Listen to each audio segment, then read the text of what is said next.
சரிங்க.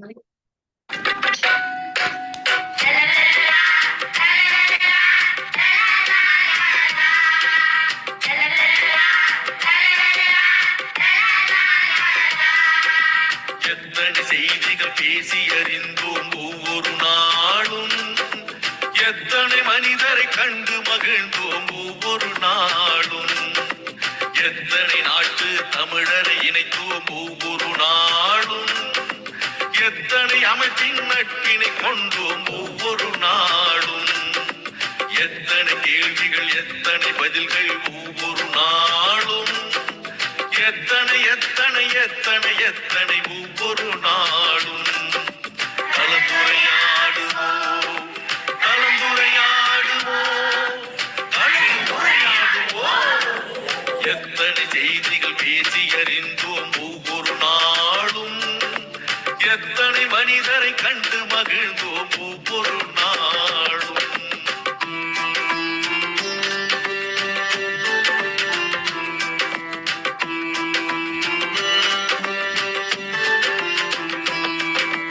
திருக்குறள் வாழ்த்து பாடினோம், இசை தமிழ் பாடலும் பாடினோம், அறிவு வளர்ச்சிக்கு தேவைப்படும் வழி அனைத்தும் அனைத்தும் தேடினோம், ஆற்றல் மிகுந்த மனிதரை எல்லாம் தேடி தேடி ஓடினோம், அவர் உரை முடிந்த பின்னால் நாமும் அவருடன் கலந்து பேசினோம், உடல் நலம் பேசினோம், மனநலம் பேசினோம், பேச வேண்டிய வாழ்வின் செய்திகள் அடுக்கி அடுக்கி பேசினோம், சான்றிதழ் தந்தோம், வலையொலி தந்தோம், அன்பும் நன்றியும் போற்றினோம்.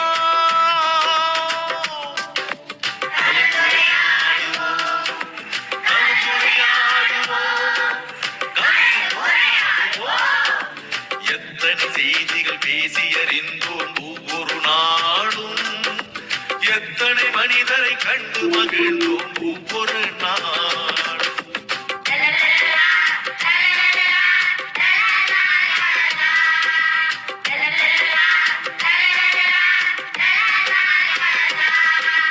சங்க தமிழும் பேசினோம், இன்றைய தமிழும் பேசினோம், எந்த தமிழை பேசினாலும் நாம் பகுத்தறிவுடனே பேசினோம், தொல்லிய தொடங்கி சுவடிகள் வரையில் தோண்டி தோண்டி பேசினோம், பெண்ணியம் தொடங்கி சூழ்நிலை வரையில் ஆய்ந்து தோய்ந்து பேசினோம், கவிதைகள் பாடினோம், கதைகளும் கூறினோம், பட்டிமன்றத்து நிகழ்வுகள் கூட பார்த்து பார்த்து பேசினோம், பிள்ளைகள் தொடங்கி பெரியவர் வரையில் இணைப்புரை தந்து பேசினோம்.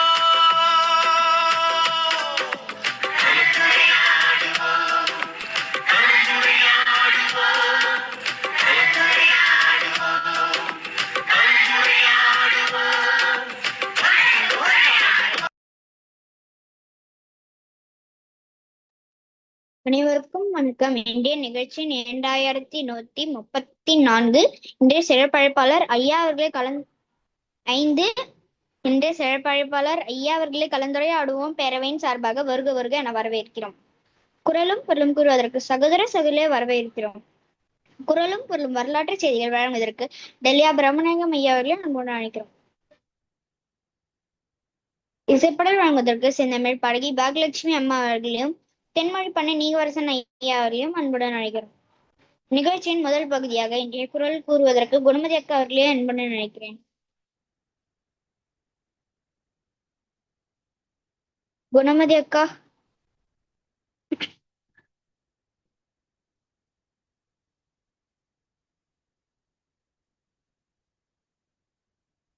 குணமதி அக்கா. குணமதி அக்கா பயணத்துல இருக்கிறாங்க, சேலத்துக்கு போயிட்டு இருக்காங்க. நீங்களே சொல்லிருங்க குரலை. அடுத்ததாக இஷான் அவர்களே அன்புடன் அழைக்கிறேன். அதிகாரம் 10 இனிவை குரல். இன்சொலால் ஈரம் மலைப்படிர லவம் செம்பொருள் கண்டார் வாய்ச்சொல் அகனமந்து இதழை நன்றி முகனமந்து என்சொலான் ஆகிய பெறேன் முகத்தான் அமர்ந்து இணைந்து நோக்கி அகத்தானாம் மின்சுரன் அதேரம் துன்புறும் துவாமில் இல்லாவும் மட்டும் இன்புறும் மின்சொலவருக்கு பணியுடைய என்சொல்லன் அதல் உருவருக்கு அணியால மட்டும் பிற அளவை தேயாரம் பெருகும் நல்லவை நாடு இனிய சொல்லி நான் இணைந்து நன்றி பைக்கும் பயனின்றி பண்பின் தலைப்பிடியா சொல் சிறுமையில் எங்க இன்சொல் முறைமை இன்மை இன்பம் தரும் மின்சொல் அணிந்து என்றல் காண்பான் அன்கொல வன்சொல் வழங்குவது இனிய உலகாக இன்னாத குரல் கண்ணீர்ப்பா காய்க்காவற்று. நன்றி. அடுத்ததாக குரலும் பொருளும் வரலாற்று செய்திகள் வழங்குவதற்கு டெல்லியா பிரம்மநாயகம் ஐயா அவர்களை அன்புடன் அழைக்கிறேன். அழைத்ததற்கு நன்றி இசான். இன்றைய நிகழ்வு என் குரல் பழமை அதிகாரத்தினுடைய 5வது குரல். பேதமை ஒன்றோ பெருங்கிழமை என்றுணர்க நோதக்க நட்டார் செயல். வருந்தக்கூடிய செயலை நண்பர்கள் செய்தால் அது அறியாமையினாலோ அல்லது உரிமையின் காரணமாகவோ செய்யப்பட்டது என்றுதான் எடுத்துக்கொள்ள வேண்டும். நாம் வருந்தத்தக்கவற்றை நம் நண்பர் செய்வார் என்றால் அதற்கு அறியாமை மட்டும்தானா, பெரும் உரிமையும் காரணம் என்று அறிக. இனி வரலாற்றில் இன்று ஏப்ரல் மாதம் 30ஆம் நாள். இதே நாளில் 313ஆம் ஆண்டு உரோம பேரரசின் மன்னர் லீனியஸ் அனைத்து கிழக்க உரோம பேரரசையும் ஒன்றாக்கி தனது கட்டுப்பாட்டுக்குள் கீழ் கொண்டு வந்தார். 1006ஆம் ஆண்டு மிகவும் ஒளி கூடிய சூப்பர்னோவா SN 1006 லூபஸ் என்ற விண்மீன் கூட்டத்தில் அவதானிக்கப்பட்டது.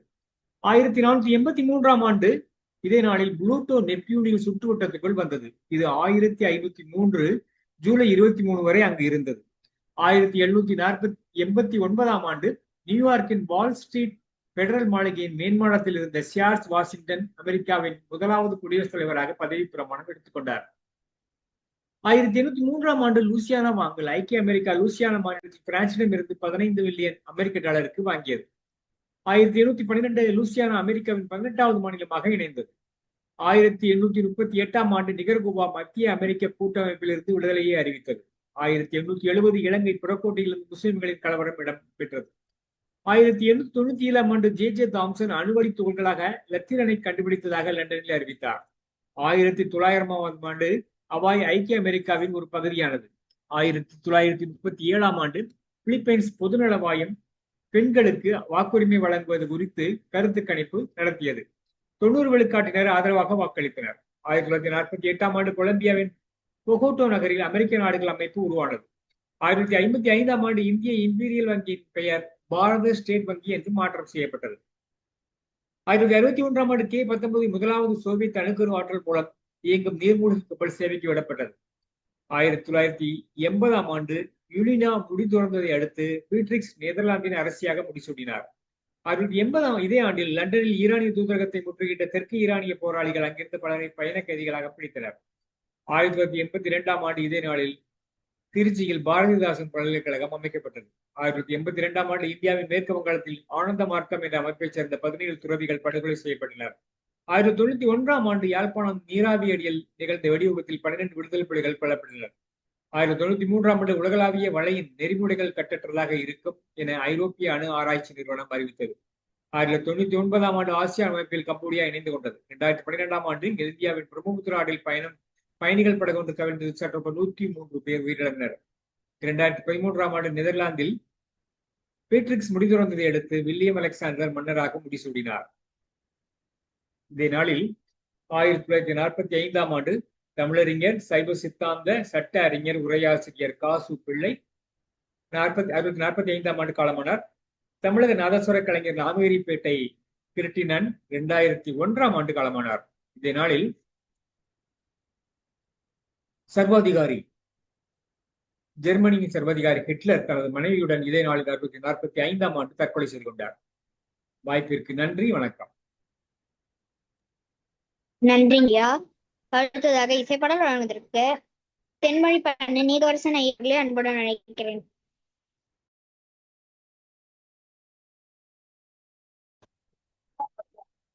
வேற யாரும் கூப்பிடுப்பா. வேற யாரும் கூப்பிடு. அன்னபூர்ணியம்மா கூப்பிடுங்க. அடுத்ததாக இசைப்பாடல் வழங்குவதற்கு திருமதி அன்னபூர்ணி அம்மா அவர்களை அன்புடன் அழைக்கிறேன்.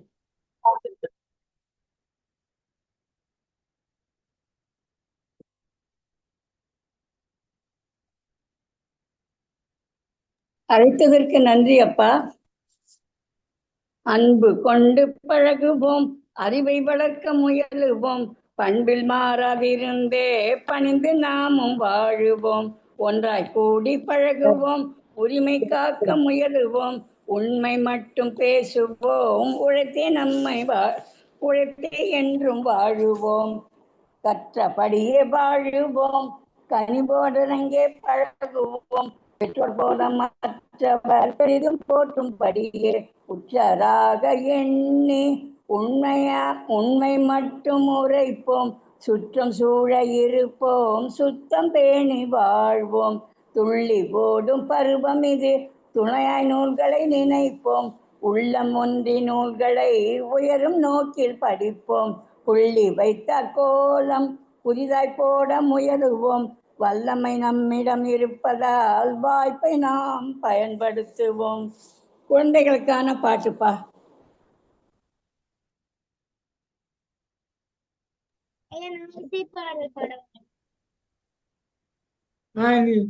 குரம்பு நீங்க ஒரு பாடல் பாருங்க.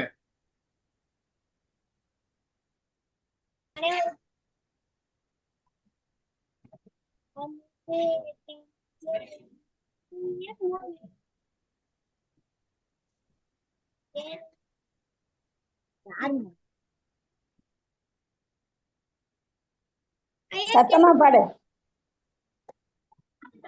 அனைவருக்கும் வணக்கம். அமுதே தமிழே அழகிய மொழியே, எனதுயிரே, சுகம் பல தரும் தமிழ் பா, சுவையோடு கவிதைகள் தான், தமிழே நான் பாடு. அமுதே தமிழே அழகிய மொழியே, தேனும் இசை பாட்டின் தேனோர் இசை பாட்டின் தமிழிசையே தனிசையே தரணி முதலிசையே உருகும் கரையும் மறந்து போகும்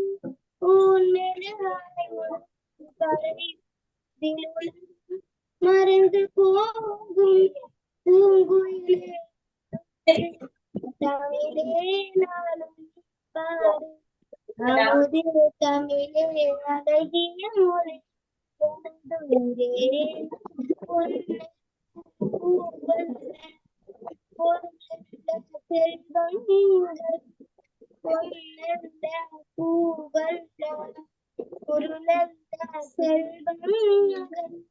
கலை பலவும் பயிலவரும் அறிவு பலம் பெருமை தரும் என் கனவும் மரணம் என் கனவும் மரணம் என் மனதில் தேர்ப்பாய, தமிழே நாளும் பாடு. அமுதே தமிழே அழகிய மொழி, சுகம் பல தரும் தமிழ் பா, சுவையோடு கவிதைகள் தான், தமிழே நாளும் பாடு. அனைவருக்கும் நன்றி. சிறப்பு, மகிழ்ச்சி. நன்றிங்க அக்கா. இத்துடன் முதலாம் பகுதி நிறைவடைகிறது. இரண்டாம் பகுதி சுவாதி அக்கா அவர்களிடம் ஒப்படைகிறேன். நன்றி, வணக்கம். ஐயா இன்னும் சிறப்பறை பண்ணுங்க, இன்னும் வரலங்க. வர வரைக்கும் நான் பேசுறேன், கொடுங்க. சரி.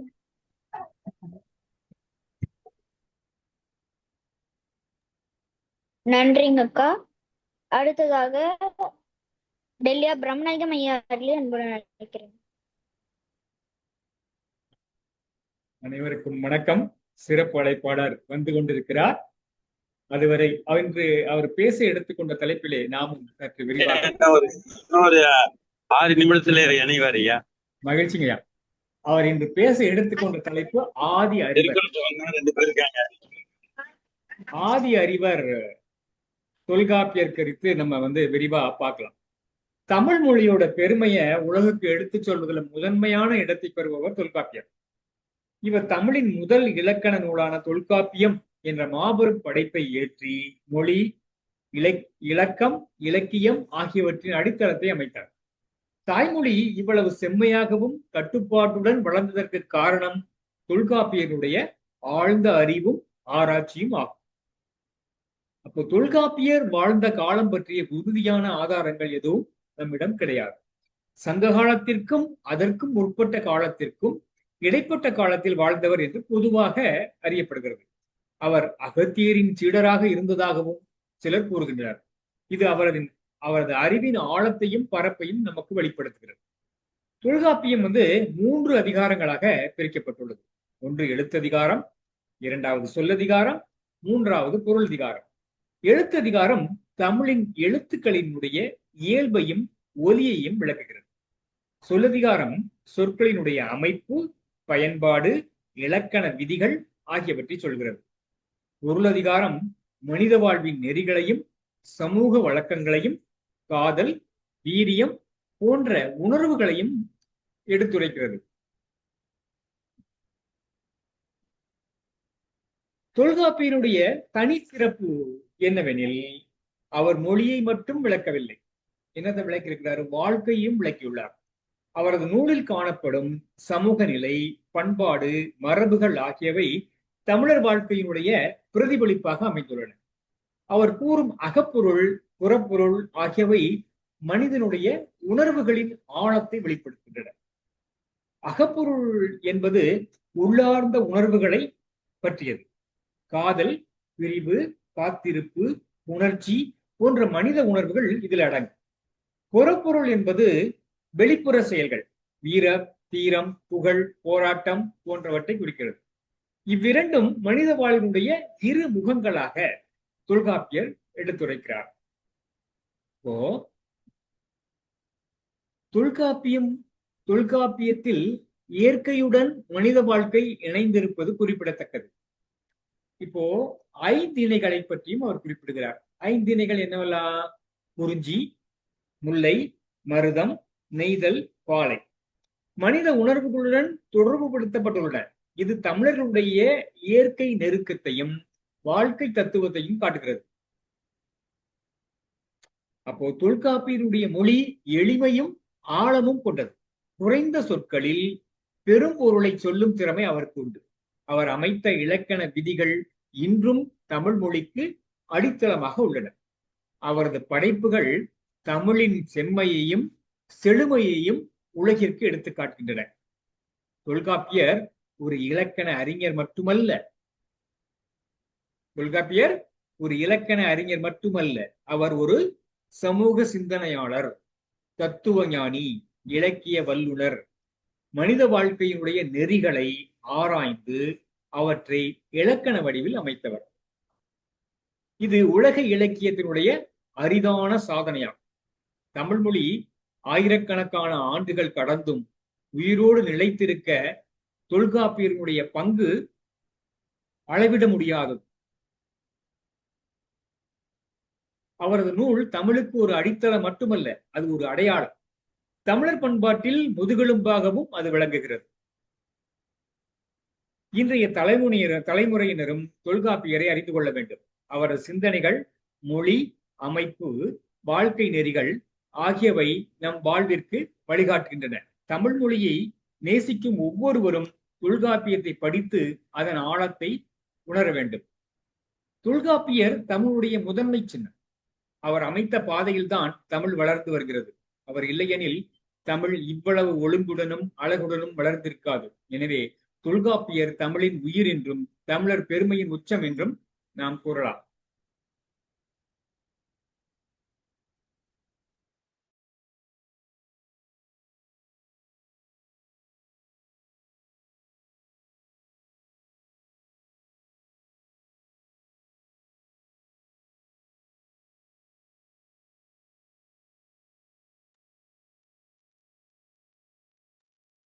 கேட்க மாட்டேங்குது.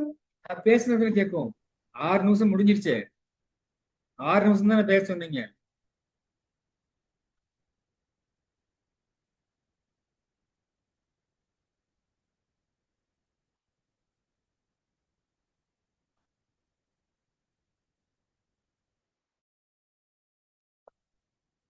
பார்வையாளர்கள் எங்கள் வேண்டுகோளுக்கு இணங்க இன்னும் சில நிமிடங்கள் பேசவும் பலரும் சாமிநாதன் வேண்டுகோள்.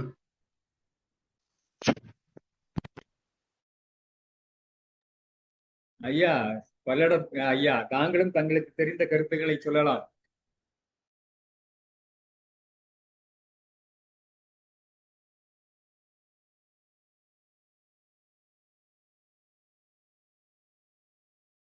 தொல்காப்பியர் பத்தி அம்மா திருமதி அன்னபூர்ணி அம்மா உங்களுக்கு தெரிஞ்சது சொல்லுங்கம்மா.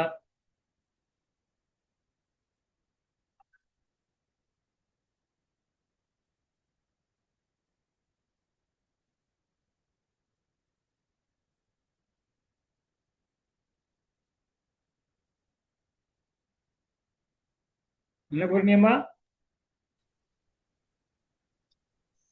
சரவணாயம் ஐயா, எங்க பொறுப்பில் நீங்களே எடுத்துக்கொள்ளுங்கள், நாங்கள் வழங்குகிறோம் உங்களுக்கு.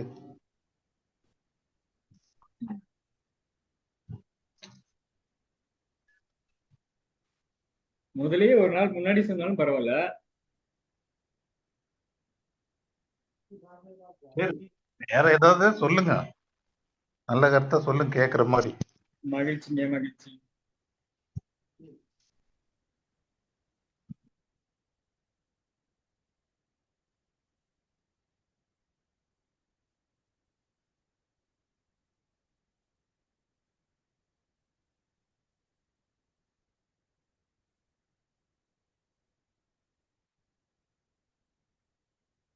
தொல்காப்பியர் தமிழினுடைய மூலகர், அதாவது முதலில் இலக்கண நூல் எழுதியவர் என்று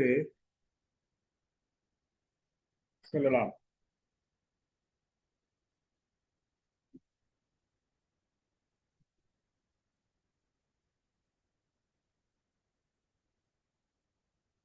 இதன் மூலம் நாம் என்ன தெரிந்து கொள்கிறோம் என்றால், ஆதி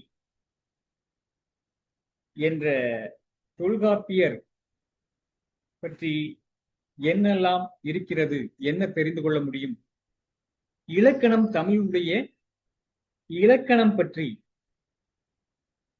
அவர் என்னெல்லாம் சொல்லியிருக்கிறார் என்பதை நாம்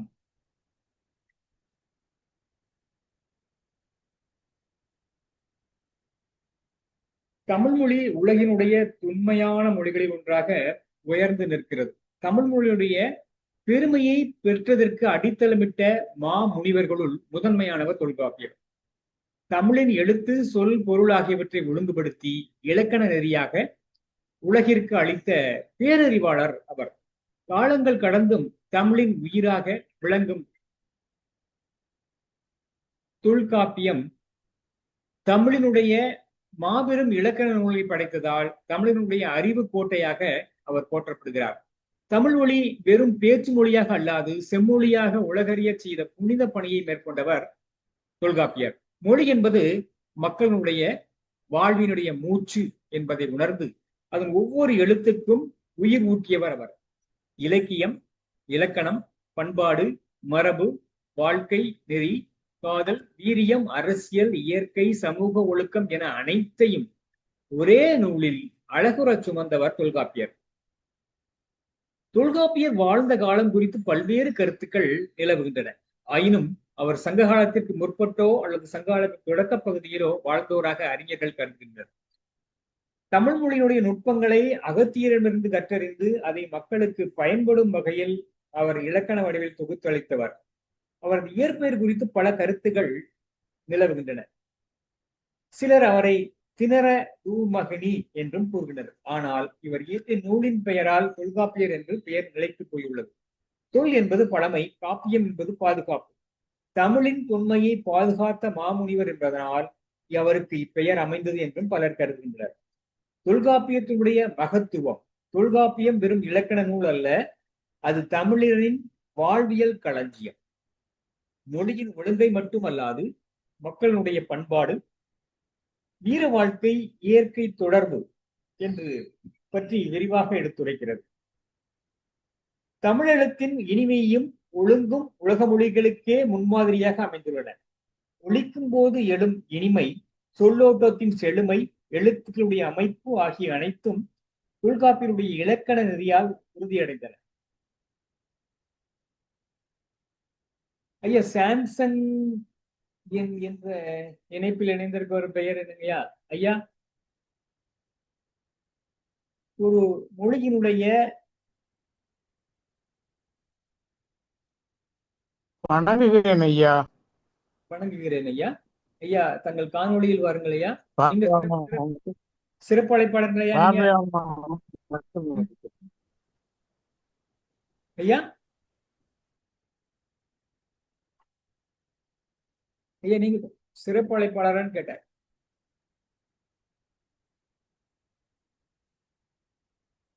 சொல்லதிகாரம். சொல் என்பது எண்ணத்தின் வடிவம். மனித மனதில் தோன்றும் உணர்வுகளுக்கு உயிரூட்டுவது சொற்களை. தொல்காப்பியர் சொல்லின் இயல்புகளையும் வகைகளையும் ஆழமாக எடுத்துரைக்கிறார்.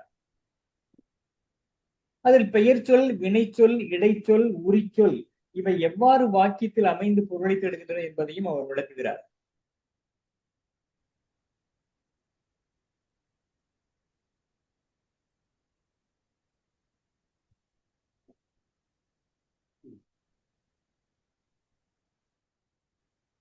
सुबह नहीं चलेगा कल?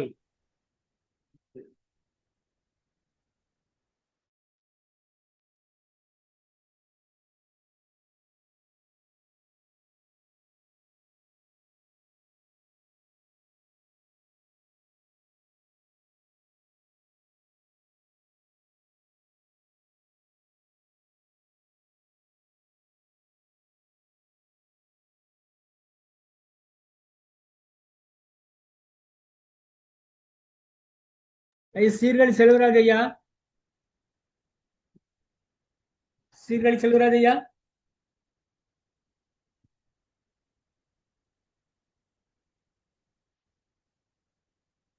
சொல்லுங்க சொல்லுங்க. ஐயா தொல்காப்பியர் பற்றி உங்களுக்கு தெரிந்த கருத்துக்களை சொல்லுங்கய்யா.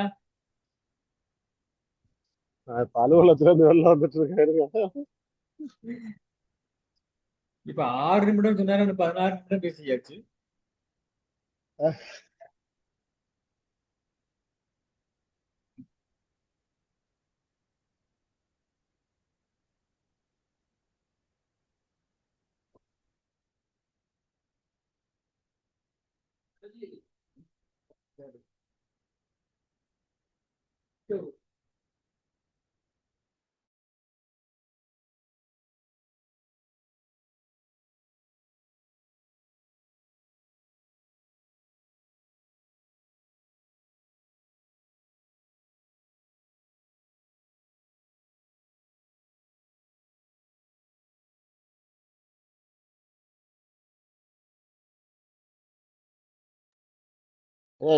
ஏதாவது பகிருங்கய்யா. இது தொல்காப்பி, நான் அலுவலகத்துல இருந்து வந்துட்டு இருக்கேன், அதனால வெளியில பேசுறது கஷ்டமா இருக்கு. நீங்க ஏதாவது உங்களுக்கு உள்ள நீங்க ஏதாவது கடல் மாதிரி இருக்கீங்களா? கடல் உங்களுக்கு எடுத்து சொல்லுங்க. மகிழ்ச்சி ஐயா, மகிழ்ச்சி. அதாவது முன்னேற்பாடு இல்லாம அப்படின்னா இப்படிதான். தமிழ் மொழியினுடைய தொல்காப்பியர் வாழ்ந்த காலத்தை பற்றி பார்த்தோம். அவர் எந்த மாதிரிலாம் பிரித்தார் என்பதை பார்த்தோம். அகப்பொருள் மற்றும் புறப்பொருள் என மனித வாழ்க்கையை 2 பரிணாமங்களை பிரித்து விளக்கும் தொல்காப்பியருடைய அணுகுமுறை மிகவும் தனித்துவம் வாய்ந்தது. மேலும் தொல்காப்பியர் இயற்கையையும் மனித உணர்வுகளையும் இணைக்கும் 5 திணைகளையும் விளக்குகிறார். குறிஞ்சி, முல்லை, மருதம், நெய்தல், பாலை ஆகிய 5 திணைகள் வெறும் நிலப்பரப்புகளை மட்டுமல்லாது அவற்றின் தொடர்புடைய மனித உணர்வுகளையும் வாழ்க்கை நிலைகளையும் பிரதிபலிக்கின்றன. இது தமிழர் வாழ்க்கை இயற்கையோடு எவ்வளவு நெருக்கமாக இருந்தது என்பதற்கு சான்றாகும். தொல்காப்பியருடைய மொழி நடை அவர் ஒரு சாதாரண ஒரு எழுத்தாளராக மட்டுமல்லாமல் ஒரு சமூக சிந்தனையாளராகவும் என்பதையும் மறக்க முடியாது. தொல்காப்பியத்தில் அக்கால தமிழருடைய வாழ்க்கை முறை, பழக்க வழக்கங்கள், பண்பாட்டு மதிப்புகள் அனைத்து பிரதிபலிக்கின்றன. மனிதன் எப்படி வாழ வேண்டும், உணர்ச்சிகளை எப்படி புரிந்து கொள்ள வேண்டும் என்பதையும் அவர் மறைமுகமாக குறிப்பிடுகிறார். ஓ அம்மா வணக்கம். அம்மா தேன்மொழி அம்மா வணக்கம்.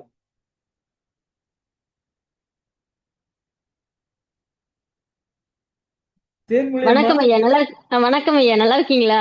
ஐயா சிறப்பு அழைப்பாளர் வரல, அதனால தொல்காப்பியர் பத்தி நீங்க பேச முடியுமா இப்போ? தொல்காப்பியம் பத்தி ஓகே, பேசுறேன். பேசுங்கம்மா. சரி.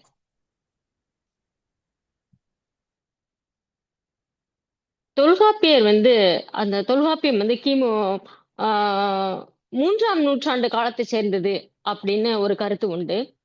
தொல்காப்பியர் எள்ளி நின்று என்ன எடுபடுவது போல இலக்கியத்தினின்று இலக்கணம் எடுபடும் அப்படின்னு சொல்லியிருக்காரு. அவர் சொன்ன குறிப்புகள் வைத்து பார்க்கும் பொழுது தொல்காப்பியம் தோன்றுவதற்கு பல ஆண்டுகளுக்கு முன்பே இலக்கியங்கள் தோன்றியிருந்தன என்பதை வரையறுக்கின்றது. தொல்காப்பியம் என்பது ஆதி நூல் அல்ல, அது ஒரு முதல் நூல் அல்ல. தொல்காப்பியம் என்பது ஒரு வழிநூல். அப்படி வழிநூல் என்றால் என்ன என்று குறிப்பிட்டால், அதற்கு முன்பே முதலில் ஒரு கருத்தை பற்றி முதலில் எடுத்துரைக்கின்ற நூல் முதல் நூல். அந்த முதல் நூலை சார்ந்து தன்னுடைய கருத்துக்களை ஆதரித்தும் வெட்டியும் ஒட்டியும் தான் வாழ்கின்ற காலத்தில் ஏற்பட்ட மாற்றங்களை எல்லாம் உள்ளடக்கியும் எழுதப்படுகின்ற நூல் வழிநூல். அந்த வகையில் பார்க்கும் பொழுது தொல்காப்பியம் என்பது முதல் நூல் அல்ல, அது ஒரு வழிநூல். அப்படி என்றால் முதல் நூல் என்ன? முதல் நூல் என்பது அகத்தியம் என்று சொல்லப்படுகின்றது. அகத்தியர் எழுதிய அகத்தியம் என்ற நூல் முதல் நூல் எனப்படுகின்றது. அதனை சார்ந்து வருகின்ற நூல் வழிநூல். ஒரு நூல் எழுதப்படுகின்றது என்றால், ஒரு இலக்கணம் தோன்றுகிறது என்றால், அந்த வாழ்ந்த காலத்தில் ஒரு அகத்தியம் தோன்றி, அந்த அகத்தியம் தோன்றுவதற்கு பல வருடங்களுக்கு முன்னால் பல்வேறு இலக்கியங்கள் தோன்றி, அந்த இலக்கியங்களையும் வாய்மொழியாக பேசப்படுகின்ற மொழி பண்பாட்டையும் உள்ளடக்கி எழுதப்பட்டதுதான் அகத்தியம். அந்த அகத்தியம் அவர் வாழ்ந்த காலத்தில் இருந்த சமூக சூழலை எல்லாவற்றையும் கூறியிருக்கின்றது. அதன் பிறகு பல வருடங்கள் கழித்து மீண்டும் ஒரு இலக்கண நூல் எழுதப்பட வேண்டிய சூழல் ஏற்பட்டதால் தொல்காப்பியம் எழுதப்பட்டிருக்கிறது என்றால், எவ்வளவு பெரிய ஆழ்ந்த பண்பாடு உடையது, எவ்வளவு பெரிய நீண்ட கால வரலாற்றை உடையது தமிழ் என்பது புலனாகின்றது. தொல்காப்பியத்தின் வழி பல்வேறு வகையான செய்திகள் நமக்கு புலனாகின்றன. அவர் கூறுகின்றார், தொல்காப்பியர் என்பவர் அகத்தியருடைய 12 மாணாக்கர்களுள் ஒருவர் என்பது புலனாகின்றது. தொல்காப்பியர் கூறுகின்றார், அக்காலத்திலே அந்தணர்கள் இருந்தனர் என்று கூறுகின்றார். அப்படி என்றால் சாதி அமைப்பு இருந்ததா? சாதி அமைப்பு எந்த காலத்தில் தோற்றுவிக்கப்பட்டது? நம்மிலேயே ஒரு கருத்து உண்டு, ராஜராஜ சோழனுடைய காலத்தில் தான் சாதி அமைப்பு இருந்தது என்று. அதற்கு அந்தனர், சென்னடை அந்தனர் என்றால் என்ன என்று பார்த்தால், அவர் யார் கற்றவர்களாக, பண்புடையவர்களாக, அறநெறிகளை பின்பற்றுபவர்களாக, பிற உயிர்களை கொல்லாத, தன்னுயிர் போல் பாவித்து நடக்கிற பண்புள்ளவர்களாக இருந்தார்களோ அவர்களை அந்தனர் என்ற சொல்லால் குறிப்பிட்டனர். பின்னர் தான் இது ஒரு இனத்தை குறிக்கின்ற சொல்லாக மாறியிருக்க வேண்டும் என்பதை திருவள்ளுவர் மூலமாக அறிந்து கொள்ளலாம். அந்தனர் என்போர் அறவோர், மற்ற எவ்வுயிருக்கும் செந்தன்மை பூண்டொழுகலான் என்கிறது திருக்குறள். ஆகவே அந்தனர் என்ற சொல் பிற்காலத்தில் தான் திரிபடைந்திருக்கிறது என்பதை நாம் கண்டுகொள்ள முடிகிறது. அது மட்டுமல்ல, இலக்கண நூல் என்று தொல்காப்பியத்தை பார்த்தால் வெறும் மொழி மற்றும் கூறுகிறது என்று மட்டும் எடுத்துக்கொள்ள இயலாது. அக்காலத்தில் சார்ந்த இலக்கியங்களையும், அந்த அக்காலத்து சார்ந்த வாழ்வியல் நெறிகளையும் தொல்காப்பியம் குறிப்பிடுகின்றது. கூறப்போனால் கற்பியலிலே 1ஆம் நூற்பா கூறுகின்றது, பொய்யும் வழுவும் தோன்றிய பின்னர் ஐயர் யாத்தனர் கரணம் என்பர். இது அக்கால சூழலை, அக்கால வழக்கத்தை கோடிட்டு காட்டுகிறது. பொய்யும் வழுவும் தோன்றிய பின்னர் ஐயர் யாத்தனர் கரணம் என்பர். கரணம் என்றால் திருமணம் என்று பொருள். பொய்யும் வழுவும் தோன்றிய பின்னர், அக்காலத்தில் இக்காலத்தை போல மிகப்பெரிய போராட்டங்கள், சாதி அமைப்புகள், பிரஸ்டீஜ் என்று சொல்லுகிற கௌரவங்கள் இதுகளெல்லாம் பார்க்கப்பட்டது போல் தோன்றவில்லை. இதிலும் குறிஞ்சி பாடலை எடுத்துக்கொண்டால், கபிலர் எழுதிய குறிஞ்சி பாடலை எடுத்துக்கொண்டால் அதிலும் காதலுக்கு எதிர்ப்பு வருகிறது. அதன் பின்பு காதலை ஏற்றுக்கொள்வதுதான் மரபு என்று ஆற்றுப்படுத்துகின்றனர் பெற்றோரை தோழியர். இந்த சூழல் காணப்படுகின்றது. அப்படி இருக்கும்போது அக்காலத்திலே யாருக்கும் தெரியாமல் களவு நடந்திருக்கிறது. களவு என்ற சொல்லை கூட திருட்டுத்தனம், அதுதான் நம்ம இந்த காலத்தில் களவுன்னு சொல்லுவோம். ஆனா அந்த காலத்திலே களவு என்ற சொல்லை காதலுக்கு பயன்படுத்தி இருக்கின்றனர். ஏனென்றால் தலைவனும் தலைவியும் உள்ளம் இணைந்து அவர்கள் முயங்கும் போது அது மறைவிடத்திலே தான், யாருக்கும் தெரியாமல் தான் நிகழ்கிறது. அந்த களவு என்ற சொல் தொல்காப்பியத்தில் காதலை குறிக்கின்றது. கற்பு என்ற சொல் திருமணத்தை குறிக்கின்றது. அந்த பொய்யும் வழுவும் தோன்றிய பின்னர், தலைவனும் தலைவியும் இணையறாங்க. இணைஞ்சதுக்கு அப்புறம் அவங்க என்ன செய்யறாங்கன்னா, யாரோ ஒருத்தர் ஏமாற்றப்படுறாங்க. தலைவி ஏமாற்றப்பட்டு இருக்கலாம், அல்லது தலைவன் ஏமாற்றப்பட்டு இருக்கலாம். யாரோ யாரையோ ஏமாத்துறாங்க. இப்படி பொய்யும் வலுவும் தோன்றி இருக்கிறது. அந்த காலத்திலே கிறிஸ்து பிறப்பதற்கு மூன்றாம் நூற்றாண்டிற்கு முன்பே இந்த பொய்மை தோன்றி இருக்கிறது சமூகத்தில். இதை நீக்குவதற்கு என்ன செய்யலாம் என்று பெரியோர்கள் கூடி யோசித்தனர்.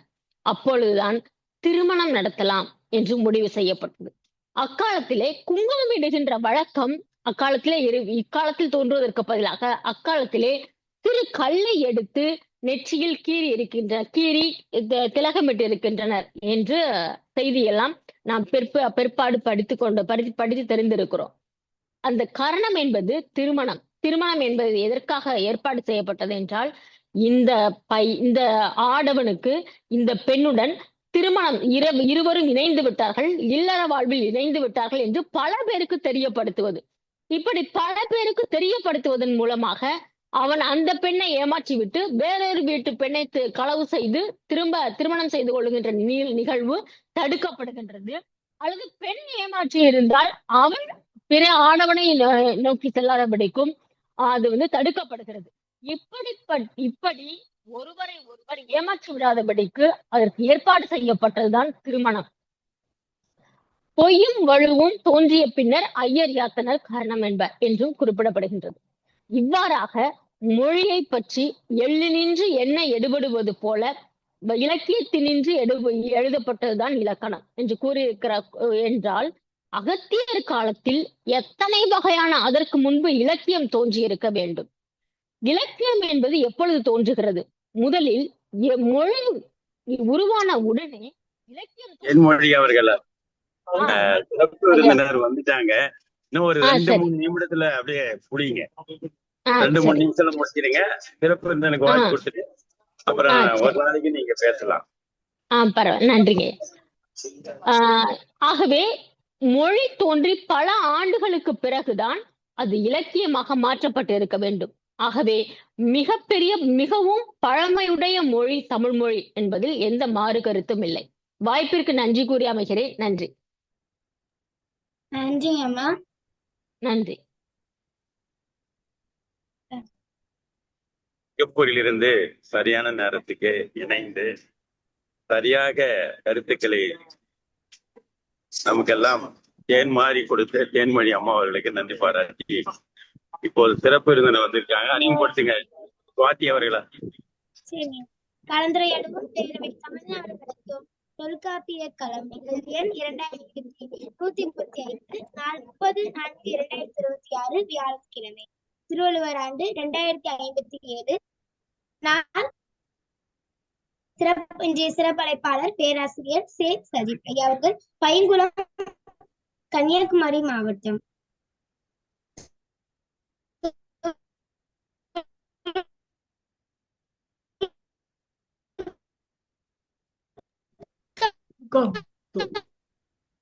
தொல்காப்பியர் பிறந்த குமரி மாவட்டத்தில் காப்புக்காடு என்ற ஊரில் தொல்காப்பியர் அறக்கட்டளையின் செயலாளர்,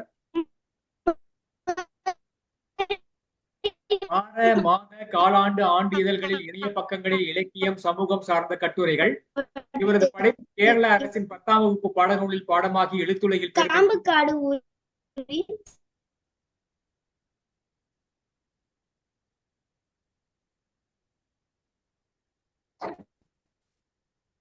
குரலமுது உங்க இணைய சிக்கல் இருக்குன்னு நினைக்கிறேன். குரலமுது வெளியிலே வந்துட்டாங்க. சிறப்பு அழைப்பாளரை அன்போடு அழைக்கிறோம். தாங்கள் 25 நிமிடங்கள் பேசலாம். வாருங்கள் ஐயா. சஜீவ் 30 நிமிஷமா கூட கொடுத்துருங்க. வணக்கம் ஐயா. 5:50 ஆயிடுச்சு. என்னுடைய இந்த நிகழ்வு நான் ஒரு சின்ன பிழை நடந்து விட்டது. நான் இது எதிர 30ஆம் தேதி ஐயா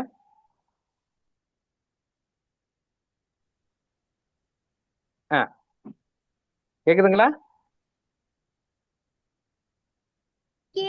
ஐயா கேக்குதுங்களா? ரைட். சரியாக இன்றைக்கு 30ஆம் தேதி என்கின்ற ஒரு நிகழ்வு என்கின்ற ஒரு எண்ணம் எனக்கு உண்டாகிறது. ஆனால் என்னுடைய இன்றைக்கு நாளைய தினம் தொல்காப்பியருடைய பிறந்த நாள் விழா நடைபெற இருப்ப காரணத்தினால அதனுடைய ஏற்பாட்டின் பொருட்டு நானும் அறக்கட்டளை தலைவர் அவர்களும் மார்த்தாண்டம் நகரில் சில வேலை விஷயமாக இருந்து கொண்டிருந்தோம். அவர்தான் ஒரு போஸ்டர் காமிச்சார், அது 1ஆம் தேதி என்று இருந்தது அப்படின்னு சொல்லிட்டு நான் அப்படி அங்கே இருந்து விட்டேன். அதனால் நேரம் தாமதமாகியதற்கு மன்னிப்பு கோருகிறேன். இந்த நிகழ்ச்சி நீங்க பாக்க மகிழ்ச்சி. அதனால அத்தனை தமிழ் நெஞ்சங்களுக்கும் என்னுடைய மனப்பூர்வமான இதயம் கலந்த வாழ்த்துதலையும் வணக்கத்தையும் தெரியப்படுத்திக் கொள்கிறேன். காலத்தினுடைய அருமை கருதி எல்லோருடைய பெயர்களை நான் குறிப்பிடவில்லை. இந்த நிகழ்ச்சிக்கு நான் இங்கே கலந்து கொள்வதற்கு எனக்கு ஒரு வாய்ப்பினை அலைபேசி வாயிலாக அழைத்து உறுதி செய்த நம்முடைய தேன்மொழி அம்மா அவர்கள், நாளைய தினம் அவர்கள் எங்களுடைய தொல்காப்பியர் அறக்கட்டளையின் சார்பாக அறக்கட்டளையில் இந்த விருதை பெற வருகை தரவிருக்கிறார்கள். அவர்களை இந்த தருணத்தில் வாழ்த்தி கொண்டு அத்தனை பேரை வணங்கி நான் என்னுடைய உரைக்குள் கலர நினைக்கிறேன். இந்த தினம் தொல்காப்பியரை பற்றி பேசுவதற்கு எனக்கு கிடைத்த பாக்கியமாக நான் கருதுகிறேன். நாளை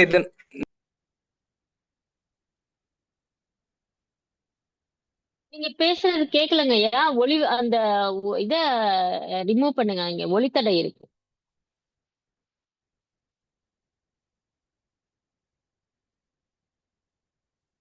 ஐயா நீங்க பேசுறது கேட்கலங்க ஐயா. ஒளித்தடை அறக்கட்டளையினுடைய பொறுப்பாளர் என்ற தொல்காப்பியருடைய அந்த பிறந்த தினத்தை எப்படி வரையறுக்கப்பட்டிருக்கிறது என்பதனுடைய கருத்தை நான் சொல்லி அந்த தலைப்புக்குள் புக விளைகிறேன். கழிந்த ஆண்டு கூட எங்களுடைய அறக்கட்டளையினுடைய நிறுவனர் திரு பல்லவர் சுந்தராசன் ஐயா அவர்கள் 2016 ஜூலை 10 தொல்காப்பியர் திருவுருவச் சிலை காப்புக்காட்டிலே அவருடைய திருவுருவச் சிலை ஸ்தாபிக்கப்பட்டது. அந்த நிகழ்விலிருந்தே அந்த பிறப்பு ஆண்டு ஒவ்வொரு ஆண்டும் நாங்கள் இந்த நாளைக்கு நடக்கக்கூடிய நிகழ்வு 2737 அவது பிறந்த நாள் விழா என்று கொண்டாடி கொண்டிருக்கிறோம். இப்ப இதற்கான ஒரு அடித்தளத்தை சொல்லிவிட்டு நான் களத்துக்கு வருகிறேன். அப்போது கழிந்த ஆண்டு கூட நம்மளுடைய தமிழ் வளர்ச்சித்துறையினுடைய இயக்குனர் அவர்கள் எப்படி நீங்கள் 2736 கழிந்த ஆண்டு நாங்கள் இட்ட ஆண்டினுடைய அந்த ஆண்டு 2736 எப்படி இதனை போட்டிருக்கிறீர்கள் என்று கேட்டார்கள். ஆகவே தொல்காப்பியனுடைய பிறப்பு தமிழர்கள் தமிழ் சார்ந்தவர்கள் உறுதி செய்த அந்த நிலைமையை நான் இந்த தருணத்தில் எடுத்து எம்ப ஆசைப்படுகிறேன். கிமு 711 என்கின்ற ஆண்டு தான் தொல்காப்பியனுடைய பிறப்பாக நாம் அத்தனை பேரும் ஏற்றுக்கொண்ட விஷயம். தமிழறிஞர்கள் வாயிலாக அரசு சார்பாக ஏற்றுக்கொள்ளப்பட்ட ஒரு ஆண்டு. ஆகவே கிமு 711 என்கின்ற ஒரு ஆண்டை நம்ம கணக்கில் எடுக்கின்ற போது இப்போது நாளை தினம் அவருக்கு 2737வது பிறந்த நாள் விழா நடைபெறவிருக்கிறது. எப்படி இந்த ஆண்டினை அவர்கள் எடுத்திருக்கிறார்கள் என்று கேட்டுக்கொண்டால் பல்வேறு இருவேறுபட்ட கருத்துக்கள் நிலவி வந்த காலகட்டத்தில் 2010 கோவிலூர் திருமடமும் சிவகங்கை மாவட்டத்தில் இருக்க காரைக்குடி அலுவலர் இருக்கக்கூடிய கோவிலூர் திருமடமும் செம்மொழி மத்திய தமிழாய்வு நிறுவனமும் இணைந்து நடத்திய ஒரு கருத்தரங்கு. அவர்கள் எந்த வகையில் இந்த கருத்தரங்கை வைத்திருந்தார்கள் என்று சொன்னால் தொல்காப்பியர் காலத்தை வரையறுப்பதற்காகவே. அதற்கு முன்பு பல ஆண்டுகள் இப்பேற்பட்ட கருத்து களங்களை அமைத்திருந்தாலும்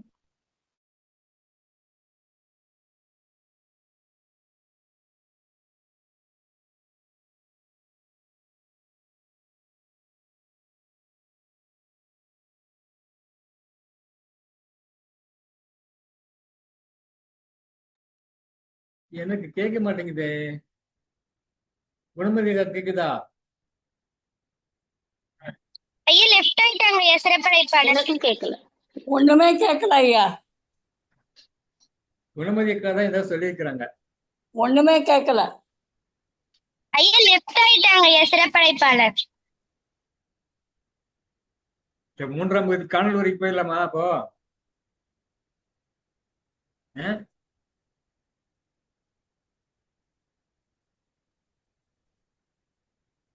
காணல் வரை போயிடலாமா? போயிடலாங்க ஐயா.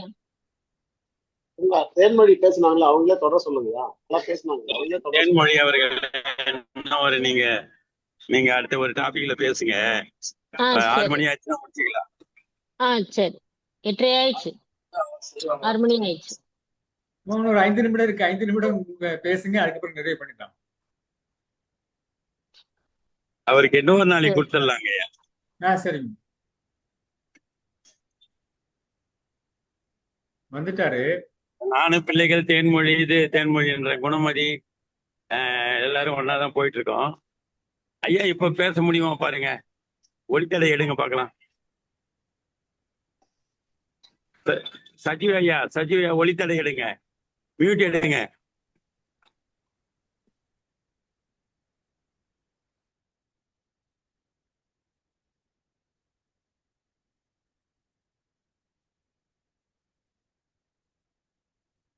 அவர் இணையச்சிக்கலா தேன்மொழி அம்மா நீங்க நிறைவு செஞ்சிருங்க. ஒரு 8 நிமிஷம் ஐயாவுக்கு இன்னொரு நாளைக்கு கொடுத்துடலாம். ஒரு நல்லா பேசட்டும். இன்னொரு நாளைக்கு பதாகை மாத்தி கொடுப்போம் அடுத்த வாரம். தேன்மொழி அவர்களே நீங்க ஒரு 7 நிமிடம் ஏதாவது பேசுங்க. தொல்காப்பியர் பத்தியே பேசுங்க. சரி.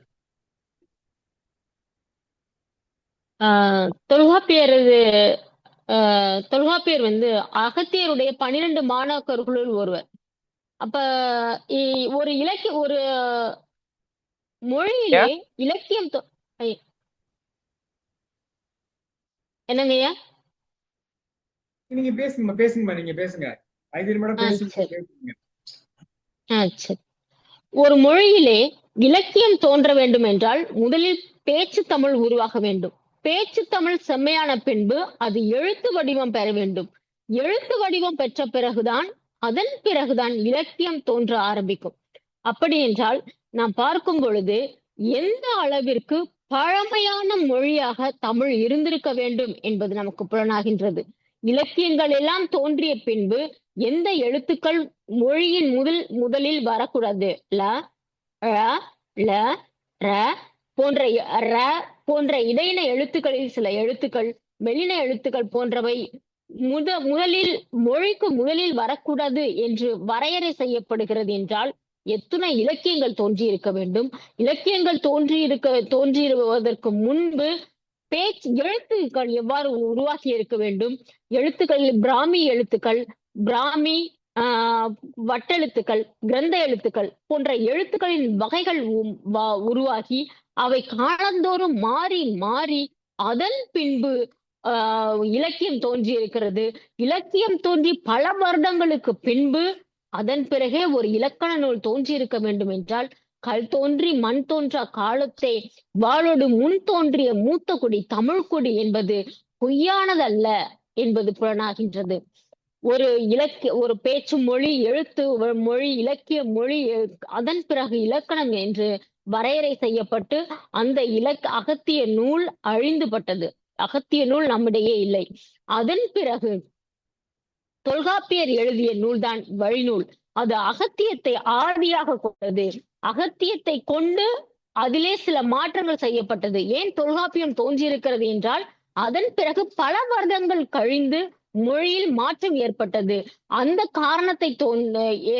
காரணத்திற்கு ஏற்பதான் தொல்காப்பியம் எழுதப்பட்டது.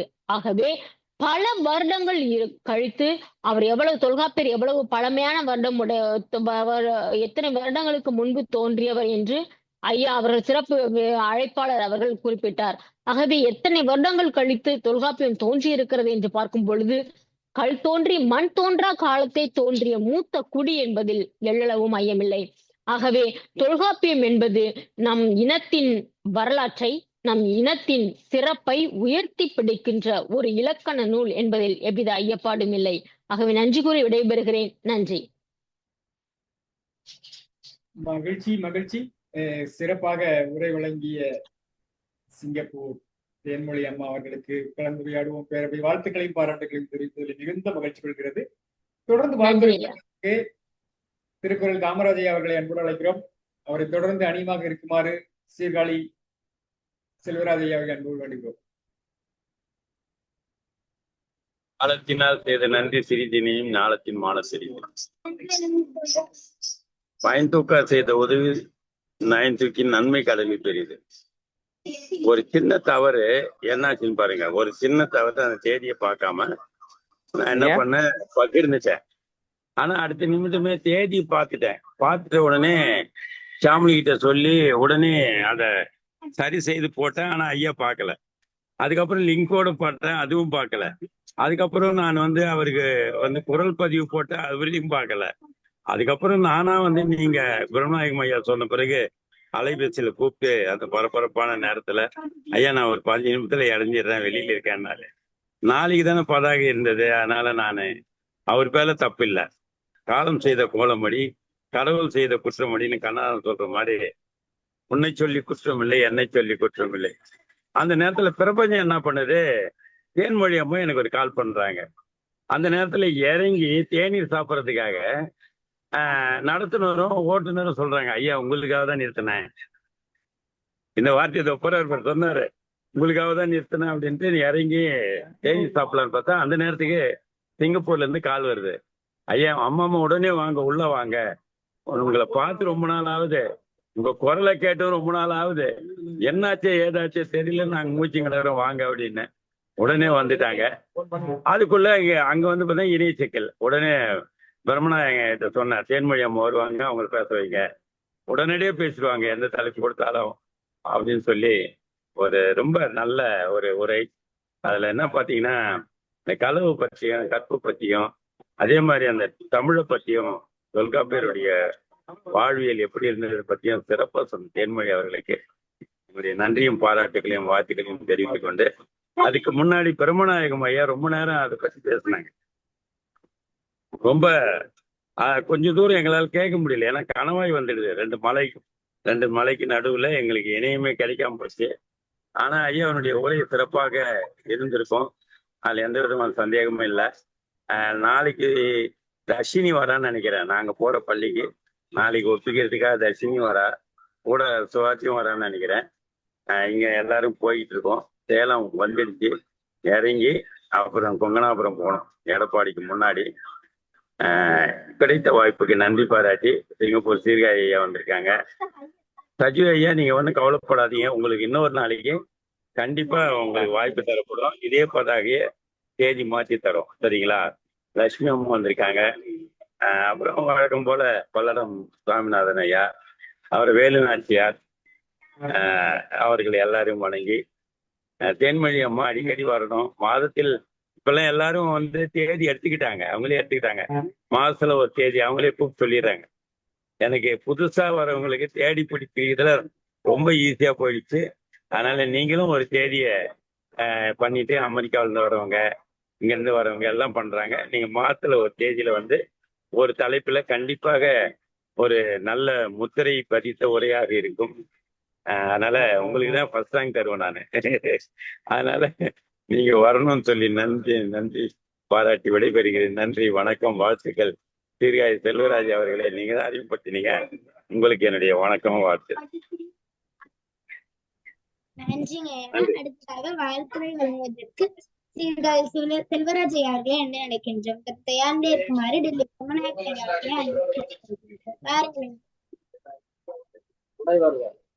தேன்மொழி அவர்கள் சிறந்த தமிழ் ஆளுமை எப்பொழுதுமே நிரூபித்துக் கொண்டிருக்கிறோம். ஆகவே உடுக்கை இழந்தவன் கைகோடு ஆங்க இடுக்கன் தலையிடம் நடத்தி என்று சொல்வதற்கு ஏற்ப இந்த அவையிலே திடீரென்று தொல்காப்பியத்தை பற்றி பேச வேண்டும் என்று பணித்த போது உடனே அவருக்கு உள் இருந்த அத்தனை, அதாவது சுரங்கம் என்று சொல்லலாம், இவர் வந்து தமிழ் இலக்கிய சுரங்கம் என்று சொல்லலாம், மிக சிறந்த முன்னுரையை, ஆழமான முன்னுரையை, மீண்டும் மீண்டும் கேட்க வேண்டும் என்று தோன்றுகின்ற அந்த முன்னுரையை மிக சிறப்பாக இந்த அவையிலே அவர் தந்து மகிழ வைத்தார் என்றுதான் சொல்ல முடியும். அவையிலே சிறப்பு அழைப்பாளர் வரவில்லை. இந்த நேரத்திலே அவர் சிறப்பாக உடனே எடுத்துக் கொள்வது என்பது சற்று கடினம். நாம் பேருந்தில் அப்போதுதான் வந்து கொண்டிருக்கின்றேன். இருந்தாலும் அதற்கெல்லாம் கொஞ்சம் சற்று தயாரிப்பு தேவை. அது தயாரிப்பு இல்லாமல் ஏற்கனவே அவர்கிட்ட நிறைய வந்து தயாரிக்கப்பட்ட உரைகள் நிறைய இருக்கும். ஆனா அவர் வந்து சிறந்த முனைவராக இருந்து கொண்டு இந்த அவையிலே ஒரு அலங்கரித்தார் என்றோ சொல்லலாம். மிக சிறந்த உரை. வாழ்த்துக்கள். உங்களை போன்றோர் இந்த அவையிலே வந்து சிறப்புரை வழங்க வேண்டும் என்று அன்புடன் கேட்டுக்கொள்கிறேன். மிக சிறந்த உரை. வாழ்த்துக்கள் முனைவர் தேன்மொழி அவர்களே. நன்றிங்க ஐயா. அடுத்ததாக வாழ்த்துறை வழங்குவதற்கு திரு பிரம்மநாயகம் ஐயா அவர்களை அன்பு அழைக்கின்றோம். திரு தயாநிலை இருக்குமாறு லட்சுமி ஜெயக்குமார் அம்மா அவர்களை அன்புடன் கேட்டுக்கொள்கின்றோம். பாருங்க. அழைத்ததற்கு நன்றி. குரலமது எதுவும் நல்லதுக்கு தான் என்பது மாதிரி மிக சிறப்பாக இருந்தது. அம்மா தேன்மொழி அம்மாவுடைய மொழிவை நீண்ட நாட்களுக்கு பிறகு கேட்டது மிகவும் மன நிறைவாகவும் நெகிழ்வாகவும் இருந்தது. ஆசு கவி என்றால் கொடுத்த தலைப்பில் உடனடியாக கவிதை முறையை மாற்றும். அதுபோல இந்த உடனடியாக கொடுத்த தலைப்பிலே பேசும் ஆற்றல் பெற்றவருக்கு என்ன சொல் என்று அவர்கள் தான் சொல்ல வேண்டும். மிக அருமையாக இருந்தது. கலந்துரையாடுவோம் பேரவையின் தமிழ்நாடு சார்பாக சிங்கப்பூர் முனைவர் தேன்மொழி அவர்களுக்கு வாழ்த்துக்களும் பாராட்டுகளும் தெரிவிப்பதிலே மிகுந்த மகிழ்ச்சி கொள்கிறோம். தொடர்ந்து வாருங்கள். வாய்ப்பு இருக்கும் நேரங்களில் வந்து தங்களுடைய கருத்துக்களை ஒளிவுகளை தாருங்கள். நாங்கள் மன நிறைவடைகிறோம், மன மகிழ்வடைகிறோம். வாழ்த்துக்கள், பாராட்டு. நன்றிங்க ஐயா. அடுத்ததாக வாழ்த்துறை வழங்குவதற்கு லட்சுமி ஜெயக்குமார் அம்மா அவர்களை அன்புடன் அழைக்கின்றோம். திரு தயாநிலை இருக்குமாறு மேடம் சாமிநாதன் அவர்களை அன்புடன் கேட்டுக்கொள்கின்றோம். பாருங்களேன். வணக்கம் குரலமது அவர்களே. அழைத்ததற்கு நன்றி. இன்று இந்த மணிமேகலை அவர்கள் மிக மிக அழகாக பேசினார். அவருக்கு நல்ல நம்முடைய காமராஜ் ஐயா வாய்ப்பு தந்து அவரை பேச வைப்பார். நாம் எல்லாம் கேட்டு மகிழலாம். அந்த ஆங்கிலத்திலே சொல்வார்கள் ஸ்பான்டேனியஸ் என்று, அது போல எந்த ப்ரிப்பரேஷனும் இல்லாம அவங்க ரொம்ப அழகா பேசியிருக்காங்க. ரொம்ப நல்லா இருந்தது. அவங்களுடைய முழு உரையை கேட்கணும்னு ஒரு ஆசையா இருக்கு. அதே மாதிரி அந்த ஐயாவுக்கும் வாய்ப்பு கொடுத்து அவரையும் நல்லா பேச வைக்கலாம். நமக்கு இவர்கள் எல்லாம் நமக்கு வந்து நம்முடைய குழுவிற்கு இவர்கள் எல்லாம் கண்டிப்பாக வர வேண்டும். இவர்கள் எல்லாம் நம் குழுவை அலங்கரிப்பவர்கள். இது எனக்கு ரொம்ப பிடிச்சிருக்கு. என்னுடைய வாழ்த்துக்களையும் நன்றிகளையும் தெரிவித்துக் கொண்டு விடைபெறுகிறேன். வணக்கம். நன்றிங்க அம்மா. அடுத்ததாக வாழ்த்துறை வழங்குவதற்கு மேடம் சாமிநாதன் ஐயாக்களை அன்புடன் அழைக்கின்றோம். அனைவருக்கும் வணக்கம். பல்லடம் சாமிநாதன். தொல்காப்பியம் பற்றி பிரம்மநாயகம் ஐயா அவர்கள் கருத்தும் பிரம்மநாயகம் ஐயா தேன்மொழி பற்றிய கருத்தையும் வழிமொழிகிறேன். நன்றி, வாழ்த்துக்கள். தேன்மணி, சிங்கப்பூர் தேன்மொழி சகோதரி அவர்களுக்கு நன்றி, வாழ்த்துக்கள். சுவாதி, மற்றவங்களை கூப்பிடு. சுவாதி. நன்றிங்க ஐயா. ஐயா மூன்றாம் பகுதி போயிடலாம். மூன்றாம் பகுதி. சரி. கலந்துரையாடவும் தேன்மொழி பேசுவீங்க, காணொலி பேசுவீங்க தேன்மொழிய. வேண்டாம் வேண்டாம் வேண்டாம் வேண்டாம்.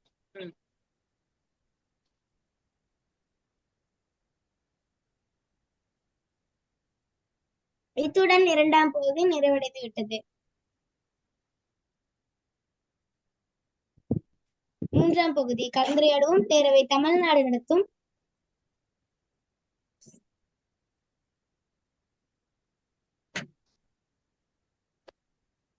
தொல்காப்பியர் காலம் நிகழ்வு எண் 2135 30/4/2026 வியாழக்கிழமை. இன்று உரையாற்றியவர்களுக்கு மனமாய் நன்றி தெரிவித்துக் கொள்கின்றோம். இன்று திருக்குறளுக்குரிய சகோதர சகோதரிகளுக்கு மனமாய் நன்றி தெரிவித்துக் கொள்கின்றோம். இன்றைய குரலும் பொருளும் வரலாற்று செய்தி வழங்கிய பிரம்மநாயகம் ஐயா அவர்களுக்கு மனமாய் நன்றி தெரிவித்துக் கொள்கின்றோம். இன்று இசைப்பாடல் வழங்கிய பாடகர்களுக்கு மனமாய் நன்றி தெரிவித்துக் கொள்கின்றோம். தலைமை ஒருங்கிணைப்பாளர் நான் ஒரு IAS அகாடமி இயக்குனர் பேராசிரியர் தமிழன் ஐயா அவர்களுக்கும் கண்ணவாள் அம்மா அவர்களுக்கும் மனமாய் நன்றி தெரிவித்துக் கொள்கின்றோம். தொடர் வருகையாளர் அனைவர்களுக்கும் மனமாய் நன்றி தெரிவித்துக் கொள்கின்றோம். முன்னாள் ஒருங்கிணைப்பாளர் அனைவர்களுக்கும் மனமாய் நன்றி தெரிவித்துக் கொள்கின்றோம். அழைப்புதல் மற்றும் பாடு சான்றிதழ் வடிவம் தரும் ஷாமிலி அம்மா அவர்களுக்கும் மனமாய் நன்றி தெரிவித்துக் கொள்கின்றோம்.